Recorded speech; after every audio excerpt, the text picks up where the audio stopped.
মানুষ চিঠির যুগ পার করে ফেলেছে, এখন কেউ কারোর জন্য চিঠি লেখে না। একটা সময় আফসোস হইতো যে আসলে চিঠির যুগে যদি হইতাম তখন মনে হয় খুব ভালো ছিল।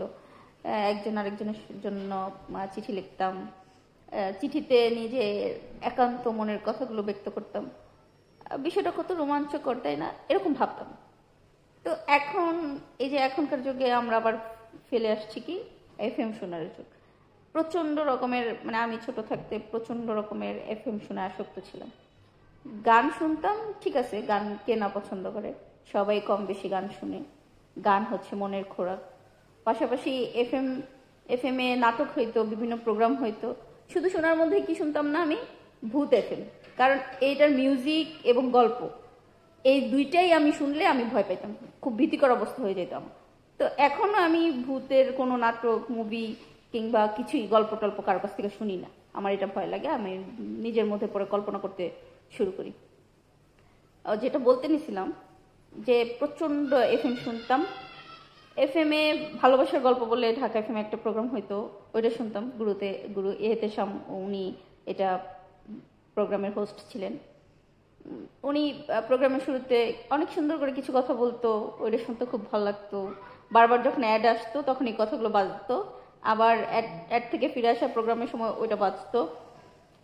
মানে এত বেশি আসক্ত ছিলাম যে মানে এফএম এর যত অ্যাড বলেন ওইগুলো আমার মুখস্থ হয়ে যেত, অটোমেটিক মুখস্থ হয়ে যেত। আর প্রোগ্রামগুলো শুনতে খুব ভালো লাগতো। আর এই এফএম শোনার ক্ষেত্রে যেটা হয়েছে, তখন আমার স্মার্টফোন ছিল না, যার কারণে আমি বাটন ফোন থেকে এফএম শোনার একটা সিস্টেম তখন থাকতো, ছিল। তো শুনতাম নোকিয়া সেটের মধ্যে। আমার খুব ভালো একটা নোকিয়া সেট ছিল, তো ওইটা দিয়ে শুনতাম।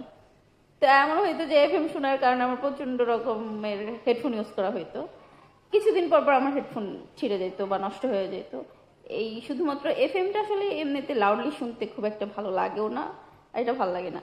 এফএমটা কেন জানি একান্ত নিজের করে শুনতে ভালো লাগে, নিরিবিলি। মনে হইতেছে যে আর কেউ না শুনুক, আমি একা শুনি। নিজের মধ্যে মনে হচ্ছে আমার কথাগুলোই বলতেছে, কিংবা আমার ভাষাগুলোই ব্যক্ত করতেছে।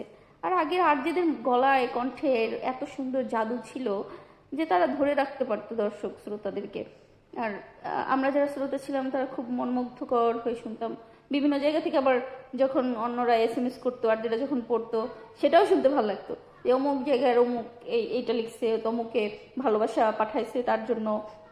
মানে আরজেদের মাধ্যমে অনেক শুভেচ্ছা বার্তা, অনেকে বার্থডে উইশ, মানে বিভিন্ন মনের কথা এগুলা জানাইতো, এটাও শুনতে খুব ভালো লাগতো।